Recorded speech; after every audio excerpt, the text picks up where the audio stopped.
Ah, you've arrived, at last. The veil has been lifted, and now you stand before the great work. Or at least a humble YouTube video. But who says the divine can't dwell within the mundane? Before we plunge into the arcane mysteries of the cosmos, or my absolutely brilliant ramblings, do me a favor that requires no blood ritual. Subscribe to the channel. Yes, that silly little button down below. Click it, and like the video too, for even the stars enjoy a touch of digital validation now and then. Whether you're a magician, a mystic, or merely a curious soul with far too much free time, all are welcome in this digital sanctuary. Now then, shall we tear open the fabric of reality together?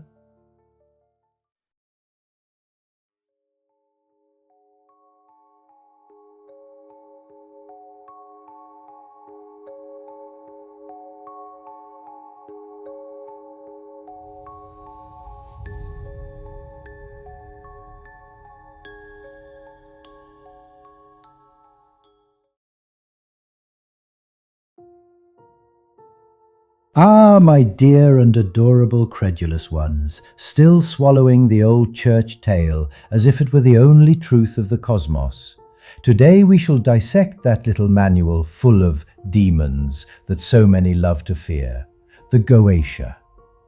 This grimoire, this catalogue of horrors, is actually a reliquary of power, knowledge and ancient wisdom, which the Holy Mother Church had the brilliance to turn into a catalogue of monsters to keep its flock frightened and submissive. Prepare your minds to laugh, for the circus of fear is about to be dismantled. Who are these demons? Are they monsters of the dark, or forgotten ancient gods? Prepare to discover how the Church, with its talent for hypocrisy and fanaticism, painted the shadow with the colours of fear to hide the light.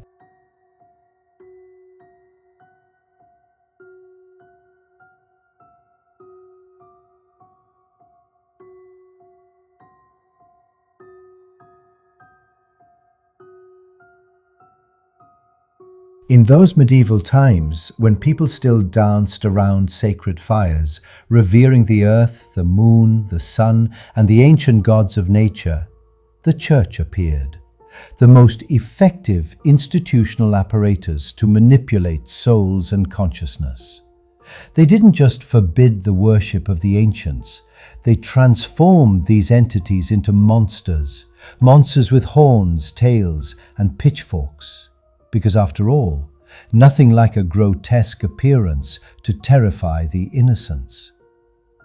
Baal, a god who symbolized strength and fertility, turned into a three-headed demon with an imaginary smell of sulfur.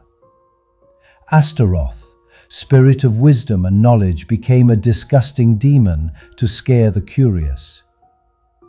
Belial, representative of autonomy and freedom, was demonized as a lord of evil. And what of Larage, or Vasago?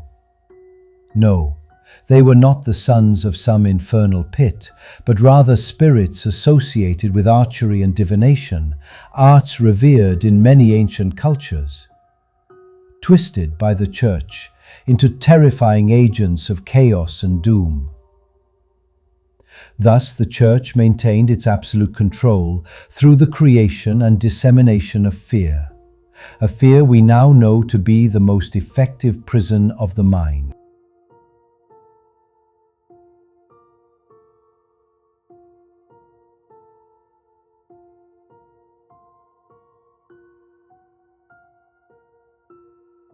The Ars Goetia is the first part of the Lesser Key of Solomon, a grimoire that lists 72 spirits or demons supposedly controlled by the legendary King Solomon. But do not be fooled, this is not a horror book, but an esoteric treatise of ancient archetypal forces that govern the psyche and the cosmos. These 72 spirits are not monsters, they are symbolic representations of energies that permeate reality, fragments of the divine and the human intertwined. The prisoner Solomon, who controls these spirits, is a metaphor for the magician who masters internal and external forces, bringing order from chaos. And the rituals themselves? Far from mere superstition, these invocations and seals are coded maps of consciousness, keys to unlock parts of the self, long forgotten by the dull rationality the Church so adores.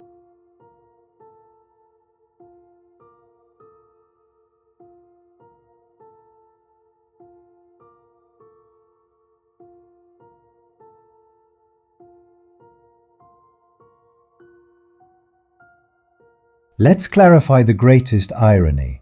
The word demon comes from the Greek daimon, which in antiquity simply meant spirit, messenger, or intermediate energy between the world of men and the divine. There was no moral judgment attached to the term. It was neutral, even revered. Socrates himself said he heard his inner daimon, a voice that guided him in the search for wisdom. But behold, the masters of fear decided to kidnap this word, associating it with everything horrible and diabolical, thus creating a mechanism of social and spiritual control. It is as if the Church took a brilliant piece of poetry and mangled it into a horror story, all in the name of maintaining power.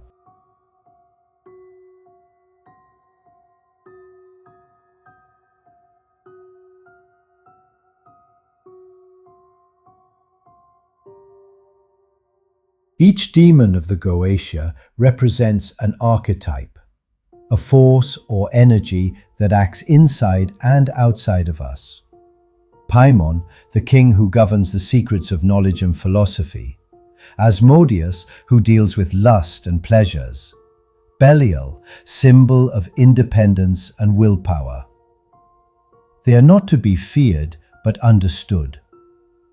When the magician invokes them, he's not calling a monster, but an aspect of himself, a vital energy to be integrated and wisely directed. Even the grotesque forms and terrifying faces are symbolic, representing the wild, untamed parts of the psyche that demand acknowledgement and respect.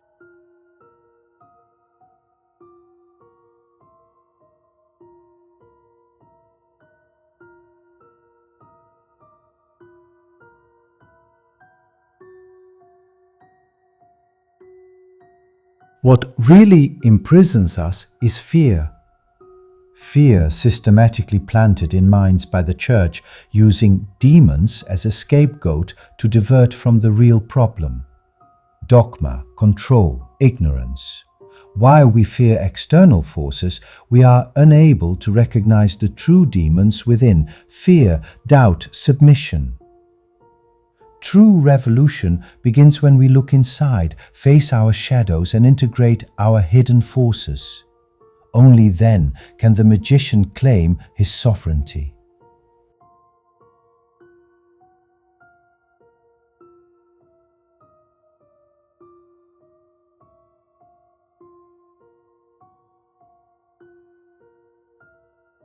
We must laugh at the Church, for it turned into horrors the gods and spirits that were the very essence of life and the cosmos.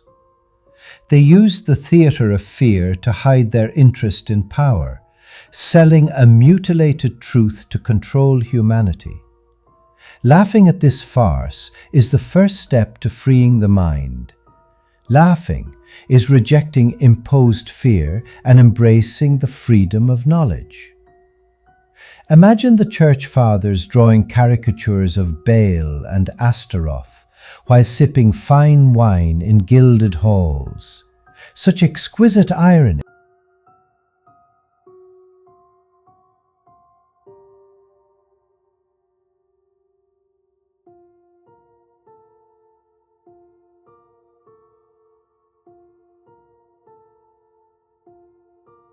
Goetia reveals that demons are not external entities but parts of the human psyche, desires, fears, wills, passions.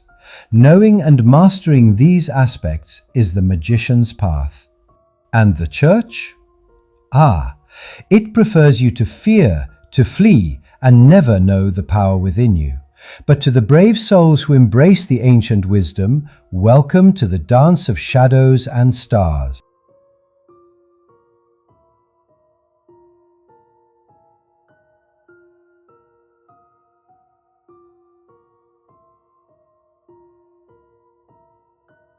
And so, my dear seekers of forbidden wisdom, remember this. The labels, demon and angel, are but masks worn by the eternal forces that flow through all things. Those who fear the darkness forget that the night sky is studded with stars and that light itself casts shadows. The true magician dances with both, mastering the balance, laughing at the folly of blind faith, and forging a path of self-mastery and cosmic understanding. Do not bow to superstition. Instead, rise and embrace the mystery, for in mystery lies freedom. Now, go forth, with the eyes of a serpent and the heart of a lion, for the world belongs to those who dare to know. And so ends another dive into the invisible, or for some, just another weird video that showed up between cat clips and cake recipes. But let's be honest, you probably know someone who's always saying, "Ugh, I felt such heavy energy today." Yet they've never chanted a mantra, let alone read the book of the law. Exactly. That's why we're here. Now do your part in this modern ritual. Leave a like. It's almost like lighting a candle. Subscribe to the channel because enlightenment also needs a notification. And hit the bell. Even angels need a reminder sometimes. Jokes aside, those who seek find, those who can laugh at themselves evolve, and those who watch until the end are already on the path. 93.